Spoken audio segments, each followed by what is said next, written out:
And Gavin, you've rolled out these crypto debit and credit cards. Certainly, crypto is becoming more intertwined with the traditional banking system, the traditional financial system. How do you see that evolving, and what does that look like to you?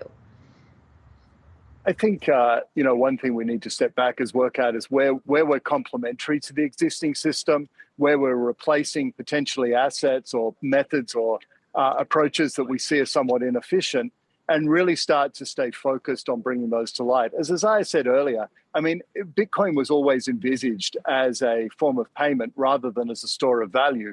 We're evolving now at that inflection point away from a store of value into a form of payment.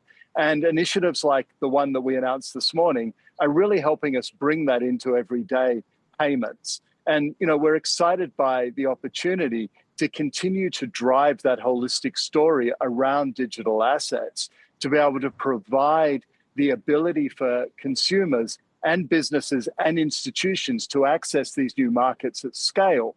But the other important point of the announcement this morning is we're working with an established financial services player with MasterCard as our partner to be able to offer these to existing issuers on the MasterCard network. And by doing that, we're really marrying together two approaches. And that's where the innovation will occur. That's where we're excited. Looking at traditional rewards propositions for credit cards and evolving those into something that involves crypto is a tremendous amount of innovation that really shows that these two technologies, these two approaches aren't necessarily in competition. They're in cooperation with each other. And the end beneficiary is the consumer. Gavin, SEC Chair Gensler was on our All Markets Summit earlier this morning. He told our Brian Chung that if we don't put proper protections in place, things are not going to end well. The acting comptroller of the currency has likened crypto to derivatives. In the early 2000s, he told me in an interview last month that if we don't regulate this now, we're headed for a financial crisis.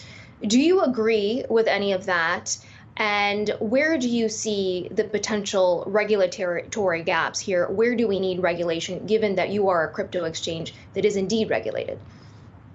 So exactly. I mean, we come out of our heritage is out of ICE, as you spoke about. We take a very, very strong view on regulation and on controls. In fact, our platform is engineered with all of these in its core.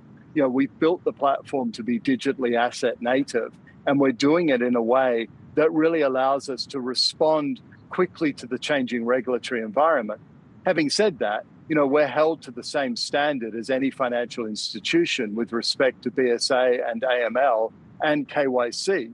And we take those controls very, very seriously. They're engineered into the core of our platform. And, we take that approach of being regulatory first, privacy first, because we agree that, we need to see regulation evolve to take into account the changing environment we find ourselves in. But having said that, I think it's also important that we look at the areas in which we are, working to identify those that we are complementary to, those that we are replacing, and those that we are introducing as new points of innovation, and ensure that the regulation flows around those in the same way.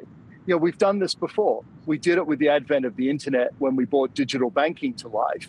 And I see many of the lessons that we learned from there in making sure that the regulation that we're using applies correctly to the areas in which we're working as being beneficial as we think about our approach here.